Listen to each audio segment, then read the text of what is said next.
கருத்துரை. உலகம் அறிந்த எழுத்தாளர், பள்ளி தலைமை ஆசிரியர், கவிஞர் இளம்பிறை அவர்கள் இப்பொழுது கருத்துரை வழங்க உள்ளார். எவ்வித பாசாங்கம் இல்லாமல் மனதின் ஆழத்தில் கிளர்ந்தெழும் உணர்வுகளை 2 விரல்களுக்கிடையே சரமாகும் பூக்களை போல மொழியும் உணர்வும் பின்னி பின்னி இவர் எழுதும் எழுத்துக்களில் நாம் பயணிக்க தொடங்கினால் மீண்டு வர இயலாத மொழிக்காட்டில் துளைந்து போவோம். வாழ்வின் எளிய தருணங்களை சித்திரமாக்கி நொடியில் மனதை இழுத்துக் கொள்ளும் கவிதையின் ஆழம்தான் இவரின் தனித்துவம். இப்போது நினைத்தாலும் வருத்தமாக உள்ளது. காய வைத்த தானியங்களை காவல் காக்கும் சிறுமியாக காக்கை குருவிகள் மீது கல்லெறிந்து கொண்டிருந்தது என்று எழுதியவர் இவர். இறந்த பின்பும் ஒரே குழியில் புதைப்பட வேண்டும், இறந்த பின்பும் ஒரே குழியில் புதைப்பட வேண்டும் என்றெல்லாம் பேசிக்கொண்டவர்கள் நாம். காலம் கற்றுத் தந்திருக்கிறது பார்த்தாயா, பார்த்தும் எது குறித்தும் பேசாமல் பிரிவதற்கு என்று எழுதியவர் இவர். அன்பின் தவிப்புகளை மொழியின் அலைகளால் சுழற்றி விளையாடும் இளம்பிறை, இறகுகள் உதிர்ந்து கிடக்கும் ஏரி, நீ எழுத மறுக்கும் எனதழகு, அவதூறுகளின் காலம், காற்றில் நடனமாடும் பூக்கள் உள்ளிடற்ற பல நூல்களை தமிழுக்கு தந்தவர். இத்தகைய கவிதைகளுக்கு சொந்தக்காரர், அடர்த்தியான கவிதைகளை தமிழுக்கு அளித்தவர். இதோ இந்நூலினை குறித்து கருத்துரை வழங்க அக்கா இளம்பிறை அவர்களை அன்புடன் அழைக்கிறேன். எல்லோருக்கும் எனது பணிவான அன்பான வணக்கத்தினை தெரிவித்துக் கொள்கிறேன். மேடையில் இருக்கும் அனைவரும் ஏற்கனவே நாங்கள் எல்லோரும் ஒரே மேடையில் ஓரிரு முறை அல்லது பல முறை பங்கேற்று இருக்கிறோம். ஆனால் மதிப்பிற்குரிய இயக்குனர் பாக்கியராஜ் சார் அவர்களுடைய திரைப்படங்களை நான் எங்களுடைய கிராமத்து அங்காள பரமேஸ்வரி சினிமா கொட்டகையில் ஒரு 50 பைசா நான்லாம் தர டிக்கெட்டு தான் அந்த தூண் ஓரமாக மணலை குவித்து வைத்து அது கால் வலிச்சா கூட அப்படி நீட்டிக்கிட்டு பார்ப்போம் படத்தை.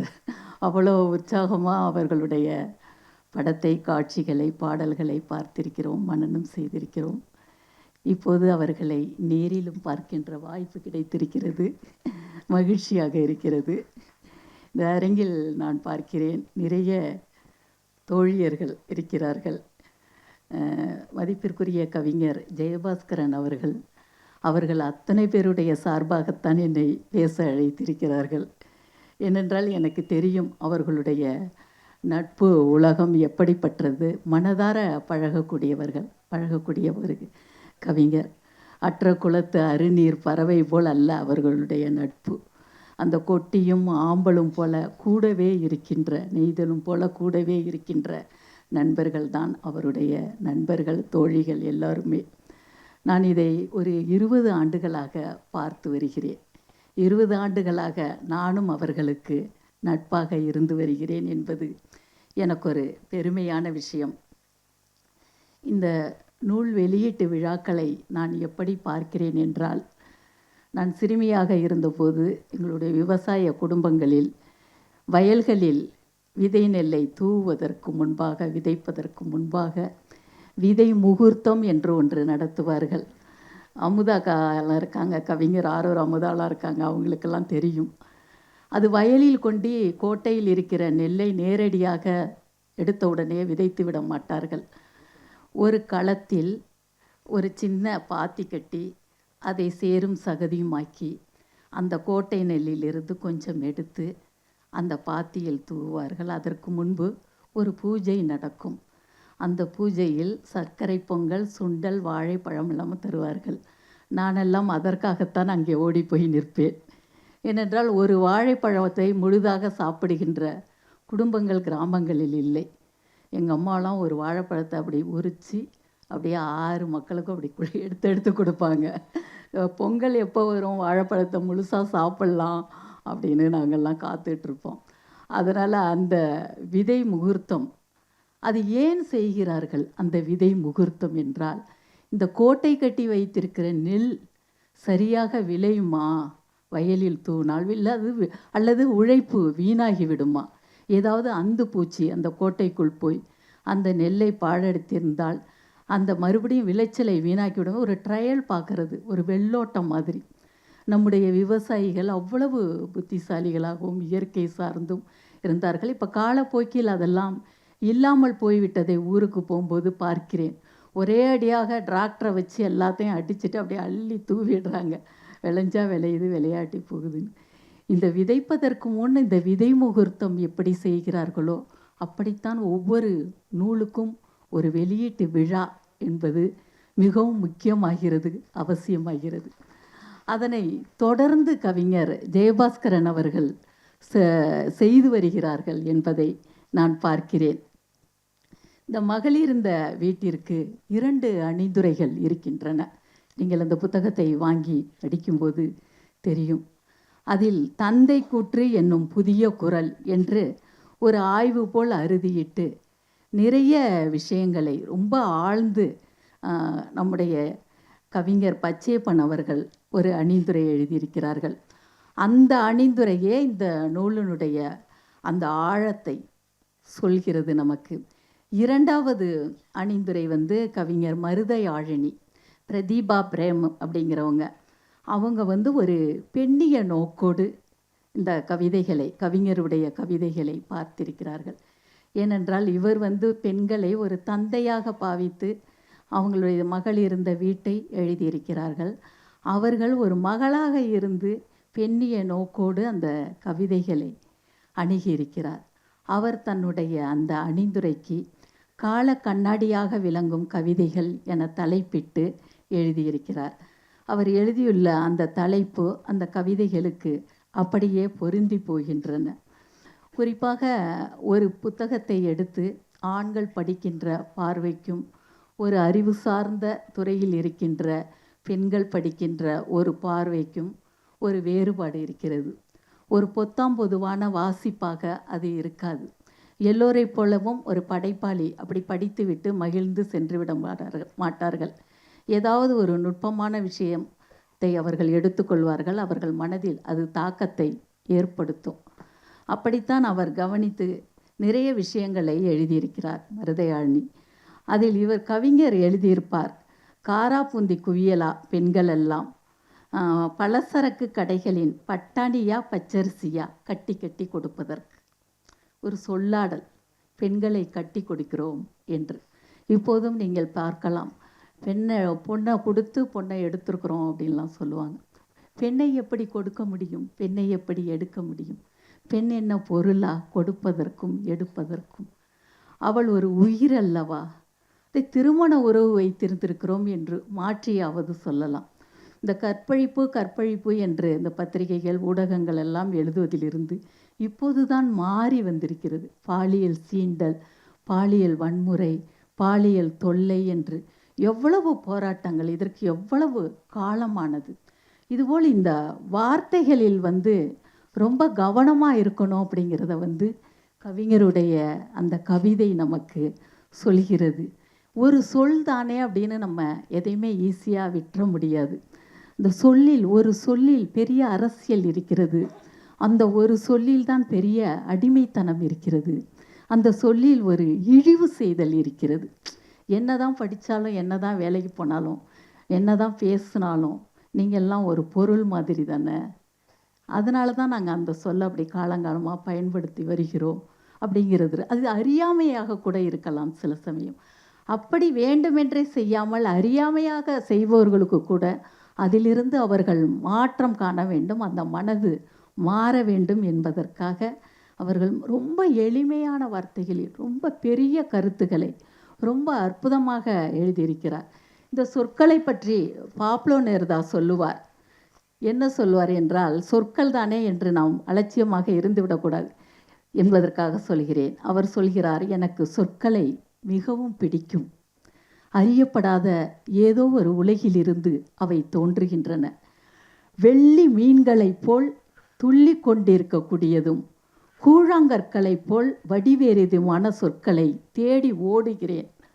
ஒரு பழத்தைப் போல அவற்றை துடைத்து தோலுரைத்து கடித்து தின்பேன். கடினமான சொற்களை உருக்கி குடிப்பேன்.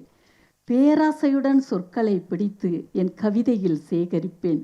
பிரபஞ்சம் அணுக்களால் ஆனது அல்ல, சொற்களால் உருவாக்கப்பட்டிருக்கிறது என்று அந்த மாபெரும் கவிஞர் பாப்லோ நெருடா சொல்லுவார்.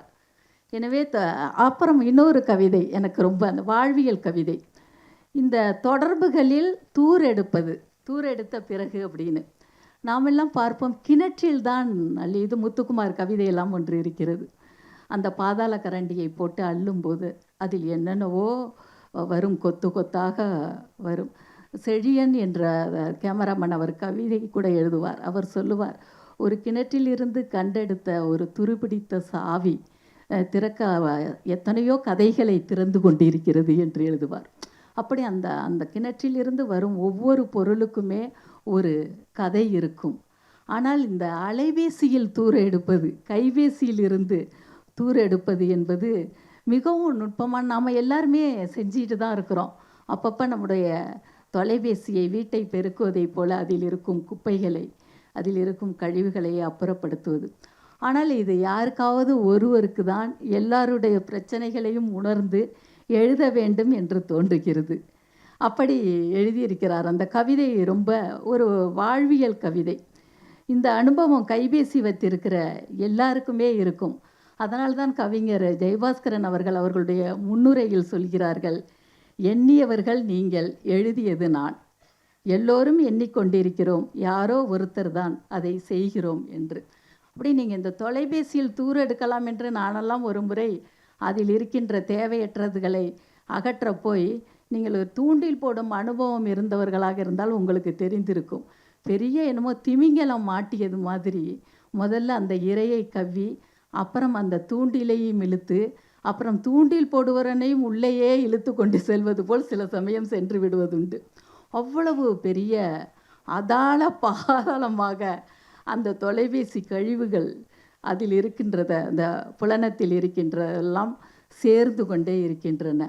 அதை எப்படி நீக்கினார், அதற்காக என்னென்ன பாடுபட்டார், அந்த அனுபவத்தை அவர்கள் கவிதை எழுதியிருக்கிறார்கள். இதைத்தான் அதை மாலே தங்கப்பா அப்படிங்கிற ஒரு பழைய கவிஞர் ஒருத்தர் நல்லா எழுதுவார். எத்தனை பேர் இயற்கையை பார்க்கின்றோம், ஆனால் பாட்டாய் வடிப்பவன் பாவலன் ஒருவனே.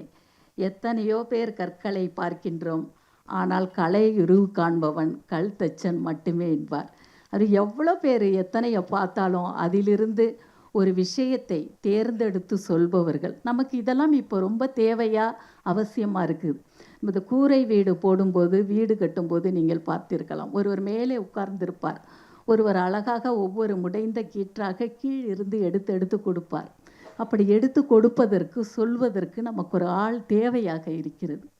அந்த பொறுப்பும் கடமையும் இந்த கவிதைகளுக்கு இருக்கிறது, கவிஞர்களுக்கு இருக்கிறது என்பதை உணர்ந்து அவர்கள் எழுதியிருக்கிறார்கள். வாழ்வில் நமக்கு தேவையான அந்த அடிப்படையில் இந்த கற்றல் எதற்காக, இந்த கவிதைகளை நான் படிக்கும்போது, நான் ஒரு ஆசிரியராக இருக்கிறதுனால எனக்கு இப்படி தோணுதா என்னன்னு தெரியல, இந்த கற்றல் கற்பித்தல் எதற்காக நான் படிக்க வேண்டும் என்று கல்வியினுடைய 4 தூண்களாக சொல்வார்கள். அது என்ன கல்வியாளர்கள் சொல்வார்கள். எதற்காக நாம் படிக்க வேண்டும், கற்க வேண்டும் என்றால், அறிந்து கொள்வதற்காக படிக்கிறோம், செயலாற்றுவதற்காக கற்கிறோம், பிறரோடு சேர்ந்து வாழ்வதற்காக கற்கிறோம், சுய ஆளுமையுடன் திகழ்வதற்காக கற்கிறோம். இதுதான் கற்றலினுடைய நோக்கங்கள் என்று சொல்கிறார்கள். இந்த நோக்கங்களை இந்த கவிதைகளும் வாழ்வியல் கவிதைகளாக இருந்து நிறைவேற்றுகின்றன. ஒரு வாசகியாக ஒரு கவிதை புத்தகத்தை கையில் எடுக்கும்போது ஒரு குழந்தையை தூக்குவது போல் தான் நாம் எடுக்க வேண்டும். எவ்விதமான ஜெயபாஸ்கரன் யார், அவர் நம்மோடு சண்டை போட்டாரா, முன்னால் பழகினாரா, பின்னால் நமக்கு பிடிக்காதவர்கள் எதையுமே பார்க்கக்கூடாது. இது ஒரு கவிதை தொகுப்பு. இந்த கவிதை தொகுப்பை நாம் வாசிக்கிறோம். இதில் இருந்து நாம் என்ன பெற்றோம், என்ன கற்றோம், என்ன உணர்ந்தோம் என்பதைத்தான் நாம் பார்க்க வேண்டும். அப்படித்தான் நான் ஒவ்வொரு தொகுப்பையும் படிக்கிறேன். உண்மையில் நண்பர்களே, ஒரு கவிதை கூட ஒரு பொருளற்ற கவிதைகளாக இந்த தொகுப்பில் இல்லவே இல்லை. நிறைய கவிதைகளை, நான் கவிதை நூல்களை படிக்கிறேன். அந்த கவிதை நூல்களில் அந்த மொழி இருக்கிறது, ஆனால் அதற்குள் ஒரு உள்ளீடே இல்லாத கவிதைகளாக இருக்கின்றன. இந்த உள்ளீடு குறைந்து ஆடிக்கொண்டிருப்பதெல்லாம் வெறும் ஆட்டம்தான். அவை தன்னால் காற்றில் ஒரு பலமான காற்றடித்தால் அவை எங்கே போகும் என்றே தெரியாது. மதிப்பிற்குரிய நண்பர் லிங்குசாமி சொல்வார்கள், ஒவ்வொரு அலையும் அடுத்த அலை வரும் வரைதான் என்று. ஆனால் இந்த கவிதையை பொறுத்த வரைக்கும் சில கவிதைகள் நம்முடைய மனதில் கல்வெட்டுகளை போல் பதிந்து விடுகின்றன. இந்த நுகர்வு கலாச்சார நுகத்தடியை சுமக்காதே அப்படின்னு ஒரு கவிதை. நுகத்தடினா என்னன்னு தெரியுமா அப்படிங்கிறதே இப்போ அதுக்கே ஒரு நம்மை போன்ற தலைமுறையினருக்கு தெரியும். இப்போது இருப்பவர்களுக்கெல்லாம் நுகத்தடி, தப்படி, மரக்கா, ஒரு வேலி, 2 வேலி இதெல்லாம் தெரியுமா என்பது கூட இதெல்லாம் இந்த வார்த்தைகள் கவிதைகளில் புதிதாக வரும்போது அவர்களுக்கு ஒரு தேடல் ஏற்படும். நின்று நிதானித்து எப்படி சாப்பிடணும்னு சொல்கிறாரு. நின்று நிதானித்து நல்லுணவை சுவைத்து மென்று சுவையுணர்ந்து தின்று நீ தெளிய வேண்டும் அப்படிங்கிறார். பாரதி கூட சொல்லுவார், மானுடரே நீர் இங்கு ஊன் உடல் வருத்த வேண்டாம், உணவு இயற்கை தரும் என்று. அவர் ஞானி அல்லவா, நீங்கள் எதுக்கும் சிரமப்படாதீங்க, சாப்பாடு உங்களுக்கு இயற்கையே கொடுத்துரும். அப்படித்தான் சாப்பிட்டு கொண்டு இருந்திருக்கிறார்கள். மரத்திலிருந்து விழுந்த கனிகளைத்தான் எடுத்து சாப்பிட்டு இருக்கிறார்கள் ஒரு காலத்தில்.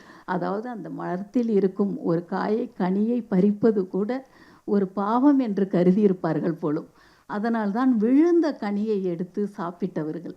அப்படி பாரதி அந்த இதில் சொல்லியிருக்காரு. கவிஞர் வாழ்வியல் கவிதைகள் இது சொல்கிறார் ஒரு கவிதையில், எங்கோ மழை பொழிய.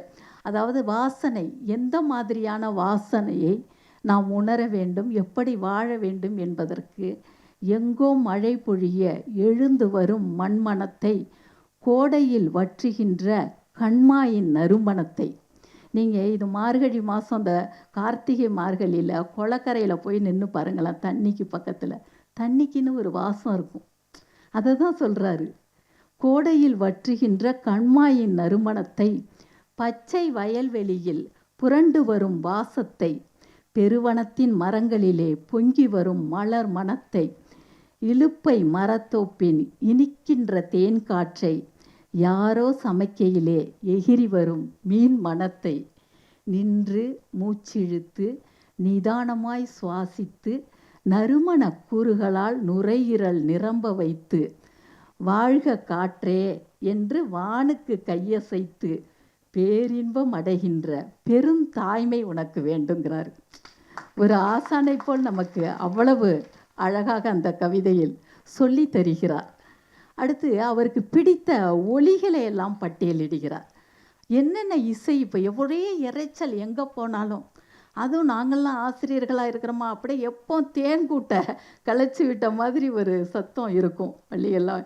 எது செய்தாலும் மாணவர்கள் கத்துவார்கள். அதனால் பெரும்பாலும் ஆசிரியர்களாக இருப்பவர்களுக்கு வீட்டிற்கு குழந்தைகள் வரும்போது அவர்கள் சத்தம் போடுவது, அமைதியாக இருக்க வேண்டும் என்று விரும்புவார்கள். ஏனென்றால் உளவியல் ரீதியாகவே அப்படி ஒரு தேவையாக, கொஞ்ச நேரம் அமைதியாக இருக்க மாட்டோமா, இந்த சத்தமெல்லாம் நமக்கு கேட்காம இருக்காதா அப்படின்னு அப்படி ஒரு ஆசை வரும். இவர் தனக்கு பிடித்த ஒலிகளை இங்கே பட்டியலிடுகிறார். பள்ளி பிள்ளைகளின் பெருங்கூச்சல் சிரிப்பொலியை, பள்ளி பிள்ளைகளின் பெருங்கூச்சல் சிரிப்பொலியை. சிரித்தா கூட டீச்சருக்கு பிடிக்காது கவிஞரே, என்ன சிரிப்பு வாய் போடுமோ, ஏன்னா அந்த சத்தம் அப்படி பாதிக்கிறோமோ என்பதனால.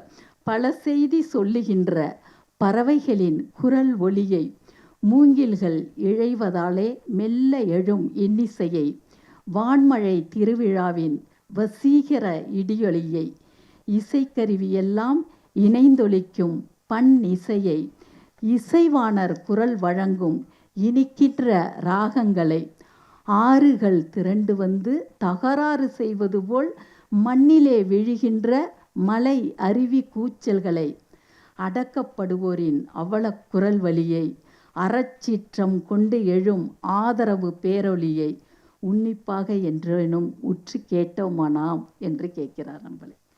இதன் மூலம் என்ன தெரிகிறது என்றால், இந்த ஒலிகளை எல்லாம் நாம் கேட்டு பழக வேண்டும் என்பதே அவருடைய பேராவலாக இருக்கிறது. இதே பாரதி அவருக்கு பிடித்த ஒலியெல்லாம் பட்டியலிட்டு இருப்பார். இங்கே பலருக்கும் அந்த கவிதை நீங்கள் அறிந்திருப்பீர்கள், உங்களுக்கு தெரிந்திருக்கும். அந்த பாரதி இந்த கவிதை படிக்கும்போது ஒரு நல்ல இலக்கியமானது, அதை நாம் வாசிக்கும் போன்று அதோடு தொடர்புடைய வேறு பலவற்றை நமக்கு நினைவில் கொண்டு வர வேண்டும், ஒரு மனக்கிளர்வை ஏற்படுத்த வேண்டும். அப்போதுதான் அந்த படைப்பாளி வெற்றி பெற்ற படைப்பாளி ஆகிறார். ஒரு நல்ல கவிதையாக அதை நாம் போற்றுகிறோம். அந்த குயில் பாட்டில் பாரதி சொல்வார், காணப்பறவை கலகலனும் ஓசையிலும், காற்று மரங்களிடை காட்டும் இசையினிலும், ஆற்று நீரோசை அருவி ஒளியினிலும், நீல பெருங்கடல் என் நேரமுமே தானிசைக்கும் ஓலத்திடையே உதிக்கும் இசையினிலும்.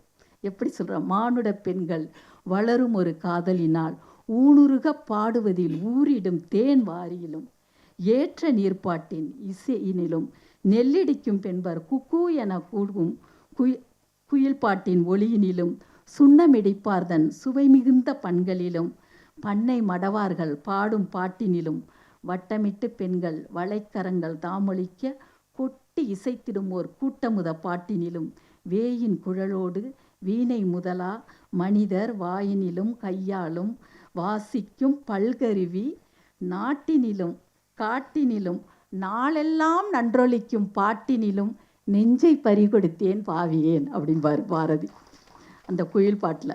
அந்த குயில் பாட்டை எனக்கு கவிஞர்கள் இந்த இசையெல்லாம் நீங்கள் கேட்க வேண்டும் என்று எழுதியது எனக்கு ரொம்ப வியப்பாக இருந்தது. ஏனென்றால் நாம் இயற்கையை விட்டு வெகு தூரத்திற்கு கடந்து வந்து விட்டோம். எப்போதாவது தான் இயற்கையை, வானத்தை கூட நாம் பார்ப்பதில்லை.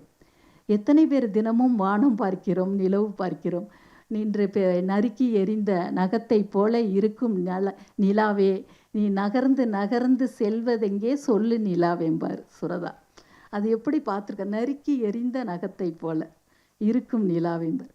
அந்த நிலாவை, அந்த பிறை நிலாவை நாம் பார்க்கிறோமா என்றால் எப்போதாவது நான் என்னுடைய நண்பர்களுக்கெல்லாம் பௌர்ணமி என்றால் ஒரு செய்தி, குறுஞ்செய்தி தவறாமல் அனுப்புவேன்.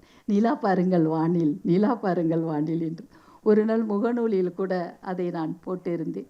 இப்படி நம்ம இயற்கையை நோக்கி நகர்த்துகின்ற ஒரு நல்ல கவிதைகளை அவர்கள் நிறைய எழுதியிருக்கிறார்கள்.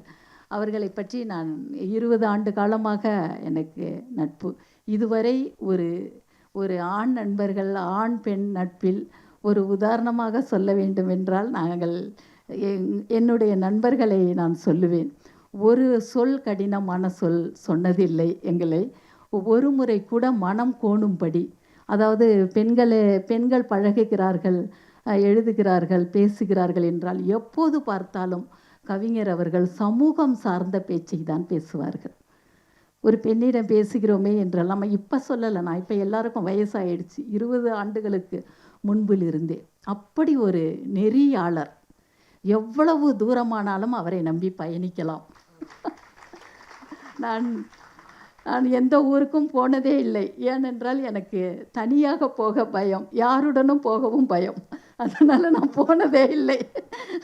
ஆனால் கவிஞரை நம்பி எந்த ஊருக்கு வேண்டுமானாலும் தனியாக செல்லலாம். அப்படி அதற்காக சகோதரி என்றும் அழைக்க மாட்டார், தோழிதான், நண்பர்கள் தான். அப்படி ஒரு நேர்மை, அப்படி ஒரு துணிச்சல் தருகின்ற அப்படி ஒரு பண்பாளர் அவர்.